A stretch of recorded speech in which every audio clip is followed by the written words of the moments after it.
नमस्कार, आदाब, सत श्री अकाल।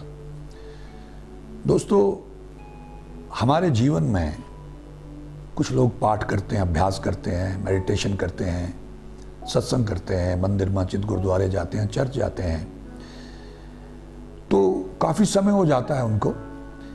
अब ये कैसे पता लगे कि अब मेरे और ईश्वर के बीच कितनी दूरी रह गई? पैमाना क्या है? एक बड़ा अजीब लगेगा कुछ लोगों को।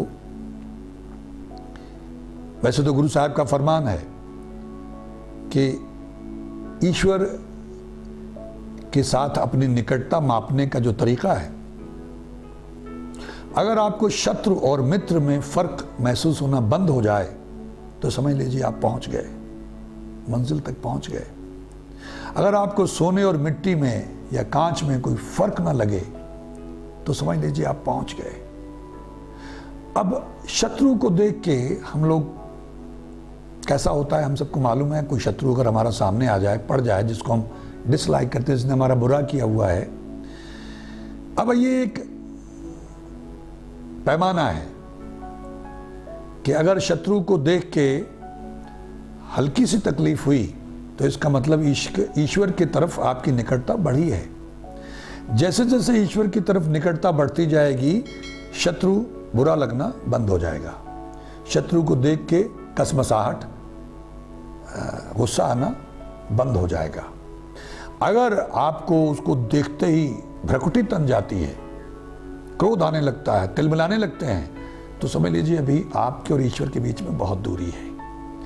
अगर आप उतना ही, जैसा हम सब लोग आमतौर पे हर आदमी को सोने और मिट्टी में फर्क नजर आता है, वो आ रहा है, तो अभी बहुत दूरी है। जब कोई इंटरेस्ट न रह जाए इन भौतिक चीज़ों में, मैटेरियलिस्टिक चीज़ों में, तब समझ लेना कि तरक्की हो रही है।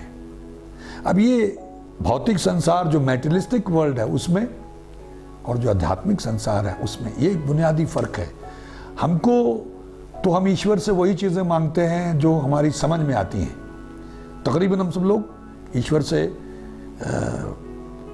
अपने काम की चीज़ें मांगते रहते हैं। हमारे पास एक लंबी लिस्ट होती है, उसको रिश्वत देने की भी कोशिश करते हैं। भंडारा कर देंगे, लंगर कर देंगे, जगराता कर देंगे, अखंड पाठ रखवाएंगे, सहज पाठ रखवाएंगे, मतलब तरह तरह के प्रलोभन हम ईश्वर को देने का प्रयास करते हैं कि मेरा ये काम कर दो, मेरा ये काम कर दो, मेरा ये काम कर दो। कभी भी किसी ने जाके ईश्वर को नहीं मांगा होगा कि हे ईश्वर, मुझे तू चाहिए। ईश्वर हमारे बारे में सोचते रहते होंगे कि ये कैसे लोग हैं, ये मुझसे चीजें मांगते रहते हैं, इनमें से किसी ने कभी मुझको नहीं मांगा, ये कैसे लोग हैं। और लोगों की समझ में नहीं आता कि ईश्वर का क्या करना है भाई, इसको कहाँ बैठाएंगे, कहाँ रखेंगे। लेकिन उन्हें इस बात का शायद एहसास नहीं होगा कि अगर ईश्वर ही मिल गया, जिसका सब है, सारी सृष्टि है, अगर वही मिल गया, हम उसके और वो हमारा हो गया, तो फिर रह क्या गया? फिर तो सब कुछ ही आ गया, कुछ बाकी ही नहीं रहा। लेकिन हमारी समझ की समस्या है, हमको वो चीज़ें ही पकड़ में आती हैं और हम वो चीज़ें ही मांगने जाते हैं। मांगते ज़्यादा हैं, जपते और सिमरन कम करते हैं। और जपते हुए भी, सिमरन करते हुए भी ध्यान कुछ मिला कि नहीं मिला, बात बनी कि नहीं बनी, उस पर रहता है, इसलिए बात नहीं बनती है। न ज़्यादा सुख में जपा जा सकता, न ज़्यादा दुख में, लगभग समशीतोष्ण हो, न ज़्यादा दुख है न ज़्यादा सुख है, ज़िंदगी चल रही है, तो फिर जपा जाता है। तो ये ध्यान रखिएगा, अगर पैमाना आपने कभी आंकना मापना हो तो आप जो संसारिक चीज़ें, जो मैटेरियलिस्टिक चीज़ें हैं, उनको कितनी अहमियत देते हैं और शत्रु को देख के आपको क्या महसूस होता है। अगर कुछ भी महसूस ना हो तो ये तरक्की है, ध्यान रखिएगा। मतलब इस दृष्टिकोण से शत्रु तो बड़ा इंपॉर्टेंट हो जाता है। वैसे तो महापुरुषों ने कहा कि निंदक नेरे राखिए, आंगन कुटी छवाए। हमारी कोई निंदा करने वाला आदमी हो तो हम उसको मार देने तक जाते हैं जब हमें पता चलता है कि वो मेरे बारे में ऐसा कह रहा था। लेकिन महापुरुष कहते हैं कि नहीं, उसको तो अपने आंगन में कुटिया बनवा के रखो। मैंने पहले भी एक जगह इसका जिक्र किया था कि अगर कोई हमारी निंदा करता है तो हमारा मैल धो रहा है।